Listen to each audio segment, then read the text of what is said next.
This is part 3 of my Outlander Season 7, Episode 14 review. As always, if you are looking to avoid spoilers from the books or the show, please do keep on scrolling. So back with William and Jane and little Fanny. William explains to Jane that he has found her work as his laundress, and she doesn't understand what that entails. She's never done it before, and they have this very insightful conversation between the two of them where Jane explains to William that she has no concept of money, how it's spent, what anything is worth, who she would give it to. And I think this is a very big breakthrough moment for William in realizing just how in need of his help the two of them are at this point. Now, Jane doesn't want to do this work, so she goes back to what she knows and grabs William's hand very affectionately and says we can arrange something else as a form of payment. And William is very adamant with her that if he is going to be taking care of her and Fanny, she is not going to be living the life that she previously was. He, I think, sees so much more in her as a person, and again, he's a very noble person, so I think he's trying to do right by her in any way he can. So they have a private conversation away from Fanny where he learns more about her relationship with money and insists that she not be so forward with him, and that they will figure out a way for her to be compensated, and that he will basically find her a role as a laundress instead. Then we see Jamie meeting his men that he is commanding, and in the books they have a scene where Jamie basically says that he wishes he had more time to get to know all of the men that he will be leading into battle, and so he makes a point to try and get to know a handful of men from each of the companies.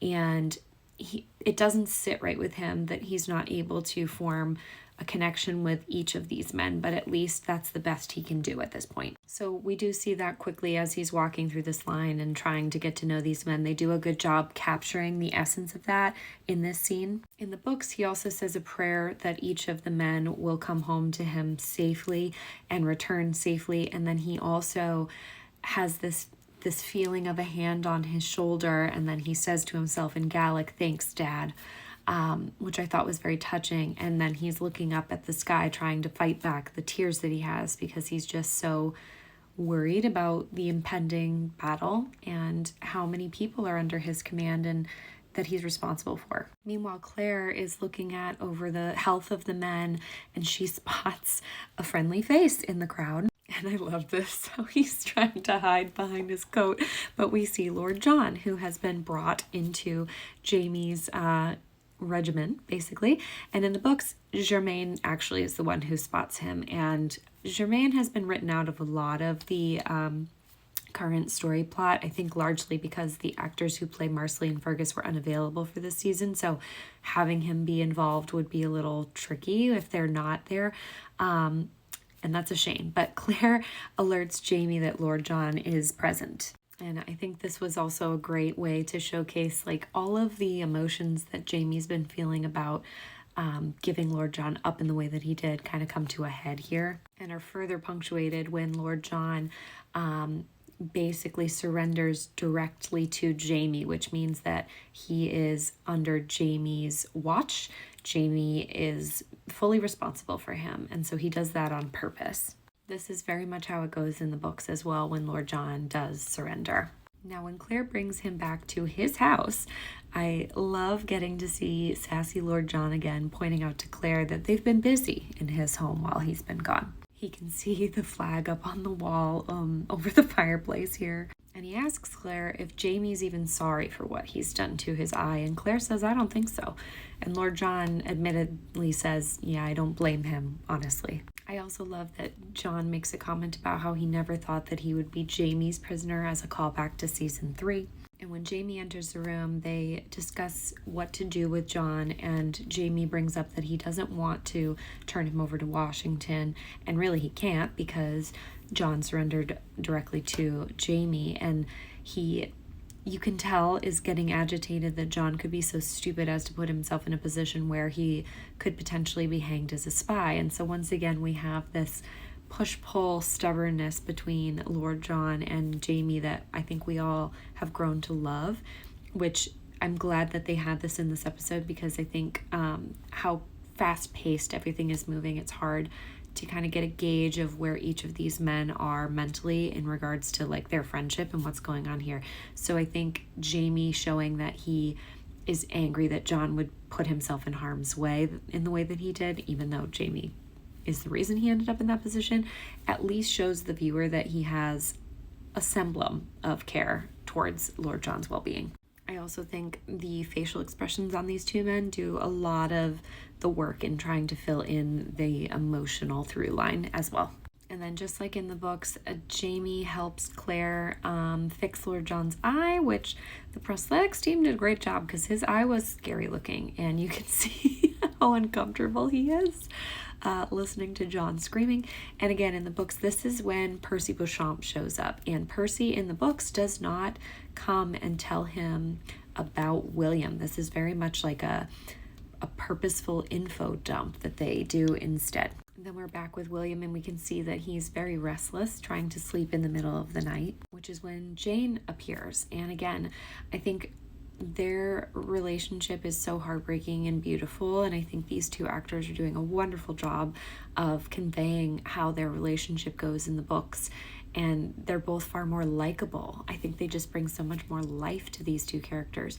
But Jane wants to do what she knows, which is go to him in the morning before a battle, because she thinks that that's helpful for a man.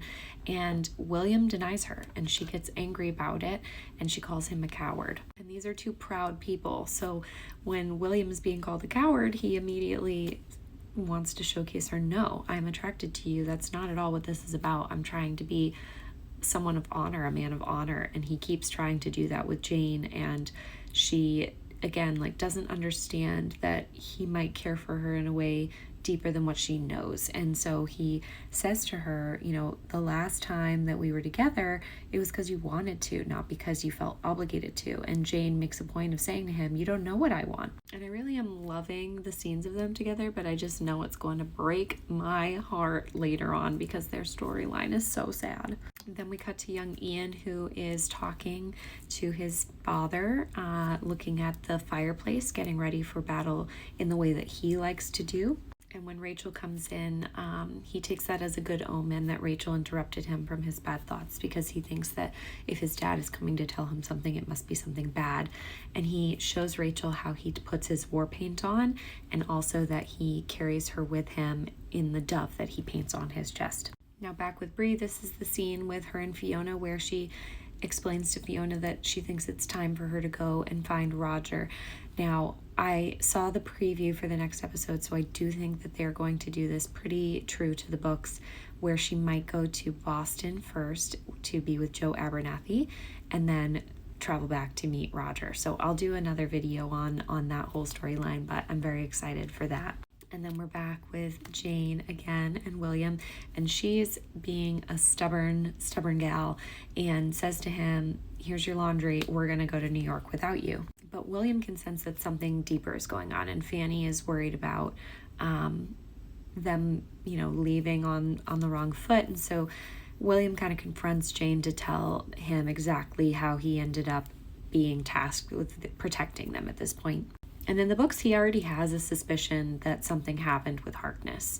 In the show, he didn't say that to Jane, but when they first show up, he kind of has a sense that something bad might have happened with Harkness. And we get this really well done scene where Jane explains what happens to William and how Harkness had paid for Fanny, and that she was protecting her little sister from him at the time, and now finds herself in a position that she never thought she'd be in, where she's in danger if anyone were to find out what happened. William promises her that he will not tell a soul, and that he will continue to protect the two of them, and he understands why she did what she did. And we get the first glimpse of just how close William and Fanny will become. These two are so sweet in the books. I'm really happy with this casting and how they're doing this storyline, because it's one of my favorites, even though it's so heartbreaking. We get a quick glance of Jamie's men, who are all training in preparation. And again, just this look, you can tell that he's becoming nervous about all of these men who he's responsible for. And then we get to see our favorite, Captain Richardson, who is once again assigning William to go do a task for him, a dangerous one. So we'll talk about that in part 4.